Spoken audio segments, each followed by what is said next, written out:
Hello, Mark. My Chinese name is Joyan Yi. My English name is Ian. I am a freshman majoring in English department, and my student number is S0641053. Today, the title is How Adaptive Clothing Empowers People with Disabilities, and the speaker is Mindy Scheier. I love fashion. I actually go to bed every night thinking about what I'm going to wear the next day. Clothing transforms me, defines me, gives me confidence. You may not feel the same way about fashion, but I bet you have a favorite t-shirt or a pair of jeans that transforms you, makes you feel good, makes you feel confident, makes you feel like you. When I was younger, I wanted to be Betsy Johnson. I thought we were kindred, crazy hair spirit together. I did go to fashion design. I worked in the industry for years and love it. I married. I had 3 kids. But life can be heartbreaking ironic. My middle child, Oliver, was born with a rare form of muscle dystrophy or MD. MD affects his muscle strength, his pulmonary system, distorts his body and makes everyday life more challenging than most. From the time he could walk, which wasn't until about 2 and a half, he had to wear leg braces for stability. Because he wasn't growing appropriately, he had to wear a feeding tube that was placed on his face. He endured stares, and so did I. But my husband, Greg, and I told him that no matter what, he was just like everybody else. But everyday tasks for Oliver that we all take for granted were incredibly challenging. That simple act of dressing yourself, the very thing that I adore, was a nightmare for him. His form of MD does not affect his mind. His brain is an A+, which means he is acutely aware of his shortcomings. This became very evident when he started school, and that daily act of dressing yourself was a constant reminder of what he could and could not do. So our solution was for Oliver to wear sweatpants every day, to school, to parties, on vacations, his uniform. For special occasions, he would wear proper pants, but many times, because he couldn't manage the button and zipper, I would have a take him to the men's room, which was incredibly embarrassing for him and the other men that were in there. But then I said, "Oh, please, there's nothing I haven't seen before." Laughter. For years, we muddled through. But when Oliver was in 3rd grade, I found out he was more like me than I ever imagined. Oliver, too, cared about fashion. He came home from school one day and said very definitively that he was going to wear jeans to school like everybody else gets to wear. Well, I certainly couldn't go to class with him and take him to the boys' room, but there was no way I was telling my 8-year-old that he couldn't wear what he wanted to wear. So that night, I MacGyvered the hell out of his jeans. I remembered when I was pregnant and unwilling to stop wearing my own favorite pants, even though I was busting out of them. That rubber band trick. Your moms remembers what I'm talking about. The rubber band through the buttonhole, around the button and back. Instant strength. So I removed the zipper so he could pull it up and down on him own. I cut up the side seam of the button of his pants to accommodate for his leg braces, applied Velcro, hold your ears, everybody, peel and stick, mind you, so that it would close around it. When I showed Oliver my art and crafts project, he absolutely beamed. He went into school with his head held so high. Those jeans transformed him. He was able to get dressed, dressed on his own. He was able to go to the bathroom on his own. Those jeans gave him confidence. I didn't realize it at that time, but this was my first foray into the world of adaptive clothing. Adaptive clothing is defined as clothing designed for people with disabilities, the elderly, and anyone who struggles with dressing themselves. Adaptive clothing did exist, but it was missing that mainstream fashion component. It was very medicinal and very functional, but not stylish. And that's a huge problem because what you wear matters. Clothing can affect your mood, your health, and your self-esteem. Now, being a fashion lover, I've known this forever, but scientists actually have a name for it. It's called enclosed cognition, the occurrence of two factors: the symbolic meaning of clothing and the physical experience of wearing the clothing, both of which have a direct correlation to how you feel about yourself. There's actually a professor in the UK by the name of Karen J. Pine. She wrote a book called Mind What You Wear: The Psychology of Fashion. She states in her book that when you put clothes on, you adapt the characteristic of what you are wearing, whether you realize it or not.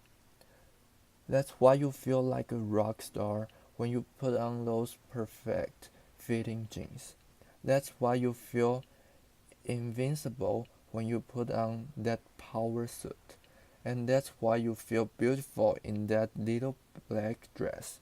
But that's exactly why Oliver felt so isolated when he couldn't wear what he wanted to wear. He even said to me one time, "Mom, wearing sweatpants every day makes me feel like I'm dressing disabled." There are 1 billion people on our planet that experience some type of disability.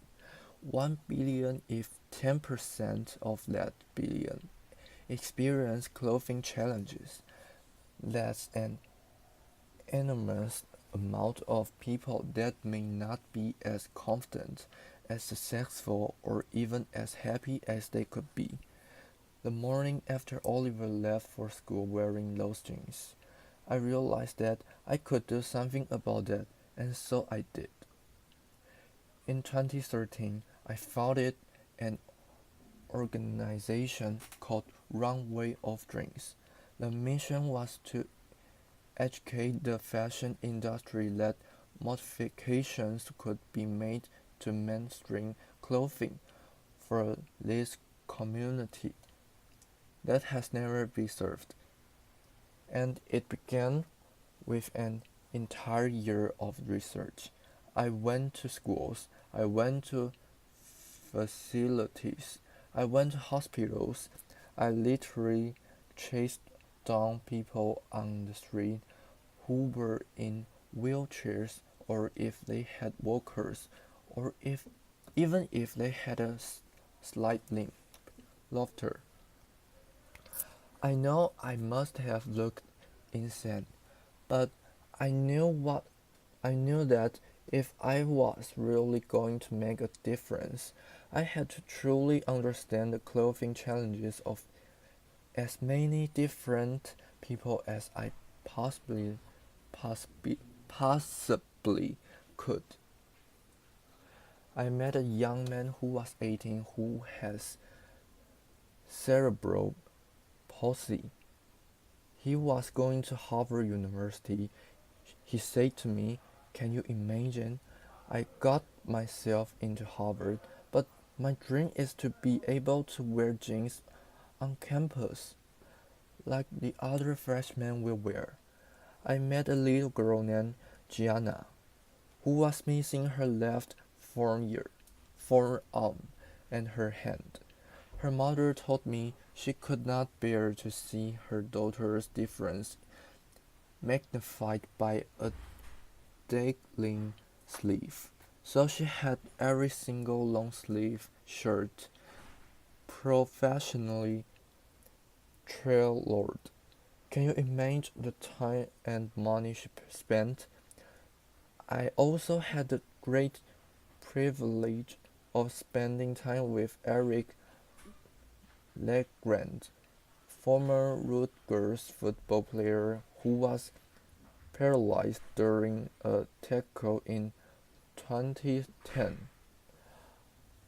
I had, at this point, seen some unfathomable things, but this, by far, was the most heart-stopping. You see, Eric is a really big guy, and it took two aside to aid to a lifting machine to get him dressed. I sat and watched this process for over 2 hours. When I expressed my shock to Eric, he looked at me and said, "Mindy, this is every single day." What can I say? I like to look sharp. Research done. I knew that if I was going to make a change in the industry, I had to use my background and really figure out how to make these clothes modified. So I took the information I gathered over that past year, and I figured out that there were actually three categories that were affected across the board. The first were closures, button snaps, zippers, hook and eyes were a challenge for almost everybody. So I replaced them with a more manageable technology. Magnet. Magnets made our Harvard freshman able to wear jeans on campus because he could dress himself. Second, adjustability. Pant lengths, sleeve lengths, waistband were a challenge for so many different shaped bodies. So I added elastic and internal hemming system. This way Gianna could wear a shirt right off her rack and just adjust the one sleeve. Last, alternate ways to get the clothing on and off the body, outside the traditional way of over your head. So I designed a way to go in arms first. This, for somebody like Eric, could actually take 5 steps of his dressing process and give him back the gift of time. So I went out, I brought clothing right off the rack. I sat at my kitchen table, ripped them apart, did prototype after prototype, until I felt I had great modifications, and then I was ready for the big leagues, the fashion industry. Rather than designing my own collection, I knew if I was really going to make a difference, I had to go mainstream. I believe that I just needed to educate the industry of the enormity of this population and the fact that these were consumers that simply weren't being considered. And I'm thrilled to say that the industry heard me. Wrong Way of Drinks collaborated with the most amazing, forward-thinking brand on our planet. Applause. Who took my vision to market and make fashion history by launching the first mainstream adapted collection, and the rest is yet to come. Applause. So, applause. Fashion holds the key to the vital lifeline. Clothing can be transformative. Clothing equals confidence. So tomorrow, when you are starting your day and you're thinking about what you're going to wear, I hope you appre- appreciate appreciate the process and thinking about how what you choose makes you feel. Today, Oliver is 13. He wears his adaptive khakis, his magnetic button front shirt. Feels like the coolest kid around. My boy has total swagger. Laughter. As I mentioned, Oliver's disease is de- degenerative, which means his muscles are going to break down over time. This, by far, is the most devastating part for me. I have to sit on the sidelines and watch my boy deteriorate, and there's nothing I can do about it.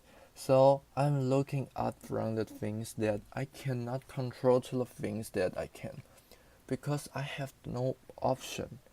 And so I am looking up and I'm asking the fashion industry to look up.